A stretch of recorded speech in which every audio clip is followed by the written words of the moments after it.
ಎಲ್ಲರಿಗೂ ನಮಸ್ಕಾರ. ನಾನು ಮಂಗಳಾ ಮಠದ್ ಉಮಾ ಸಂಗೀತ ಅಕಾಡೆಮಿ ಯೂಟ್ಯೂಬ್ ಚಾನಲ್ಗೆ ತಮಗೆಲ್ಲ ಸ್ವಾಗತವನ್ನು ಕೋರ್ತಾ, ಮುಂದಿನ ಭಾಗದಲ್ಲಿ ನಾನು ಒಂದು ಭಗವಂತನಿಗೆ ಹೇಗೆ ನಮ್ಮ ಭಾವನೆಗಳನ್ನು ಯಾವ ರೂಪದಲ್ಲಿ ಸಲ್ಲಿಸಬೇಕು ಅನ್ನೋ ಒಂದು ಸುಂದರವಾದ ಗೀತೆಯನ್ನು ಕಲಿಸಲಿಕ್ಕೆ ನನ್ನ ವಿದ್ಯಾರ್ಥಿನಿಯೊಂದಿಗೆ ಬರ್ತಾ ಇದ್ದೀನಿ.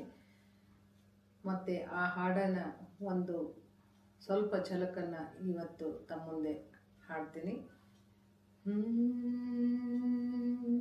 ಮೂರು ಸಲ ಏರಿಸುವ ಪುಷ್ಪಾಂಜಲಿ, ನಾಲ್ಕು ವೇದ ಸೇರಿಸುವ ಗೀತಾಂಜಲಿ, ಭಕ್ತಿ ಭಾವ ತೋರಿಸುವ ಭಾವಾಂಜಲಿ, ಎಲ್ಲವನ್ನೂ ಮೀರಿಸುವ ದೀಪಾಂಜಲಿ.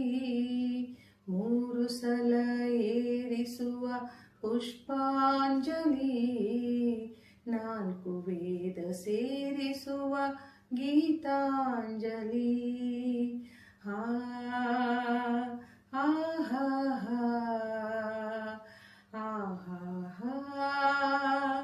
ಹಾ.